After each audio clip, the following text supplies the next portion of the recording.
Hey there, my name's Maude Garrett, pretty big nerd, so I decided to start a website called geekbomb.net. I'm Alicia Malone, pretty big nerd too, so I decided to start a website called malonesmovieminute.com. Basically, I discuss all things games, she tackles all things movies, and Tick Tick Boom, episode 9, is all about getting a topic and delving into both sides of it. Today, we're talking Star Wars! Not a coincidence that I'm wearing this dress. Pretty big casting announcement, Maude. I was excited. This is huge. Two very, very talented women have been cast officially into the Star Wars Episode 7 movie. We have Gwendolyn Christie, and you may know her as Brienne of Tarth from Game of Thrones. And we have Lupita Nyong'o, the Academy Award-winning actress from 12 Years a Slave. So why are we so excited about this casting announcement? Because women are being added, and it's a little bit more equal. Note, a little bit.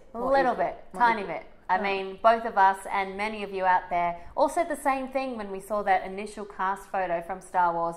Where are the women? I mean, it was just ridiculously out of balance. So I'm really glad they've gone some steps towards fixing this. But this is a huge problem in both games and movies. Look, it really is. And it needs to be said that this is 2014 and we have been progressing towards equality at such a rapid rate. Yeah. But we've stumbled across some statistics that just prove this isn't the case remotely. So some shocking examples in the games industry. Out of the 25 huge games from last year, only 4% had a lead female character. Whew. That's it, just 4%. Oh, sad. And so many women play games. That's the thing. 45% of all gamers out there are women. So we're nearly half of the whole people playing the games, but only 4% get to play as a female. Well, it's very similar in movies. They found last year, out of all the films released, 80% of the lead characters were men, and that's despite the Motion Picture Association of America showing that a larger portion of the movie-going audience are actually female. So more women are going to watch men on the screen. Yeah, and more women are playing men on the video games. So why is this happening? Well, it may come down to the fact that the women in the games industry are very few and far between.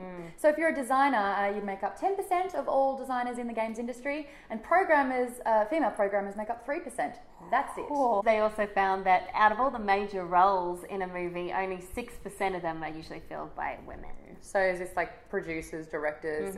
Writers, cinematographers. That's nothing. Crazy. Why are there so few women in the film and games industry? Well, it may have something to do with money. Because programmers and designers of video games are more likely to receive $10,000 to $12,000 less than men. Whoa. And if you're an animator, forget about it, because it's 26% less than a man. Yeah, that's a chunk of money that we are just not getting because we are without penis.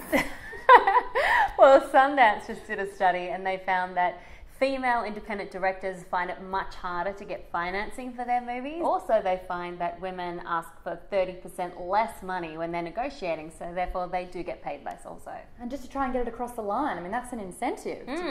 Anyway, but let's look at the bright side. Here are some great examples of women in games and film that we really, really admire. For me, Tomb Raider. What a great example. Lara Croft. She's like a spelunker. I just love that word. Spelunker. And she, that's what Batman did too. Spelunking? Well, he pretended anyway. How cool is that?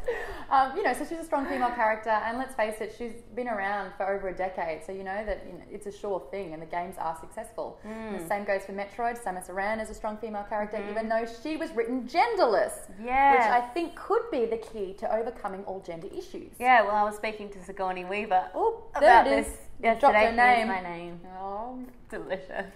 And she agreed that just more roles need to be written without a specific gender in mind. If they're a great character, they could work either way, and Ripley is a fantastic example of that. And also, they could just add some more female extras, because if you look at any crowd scene in a movie, it's on average about 17% women, all the rest are men, and that's despite the actual population of the world being in women's favour. So I don't get it. Why are these things happening? Maybe it's because there are a majority of men in the industry making these decisions.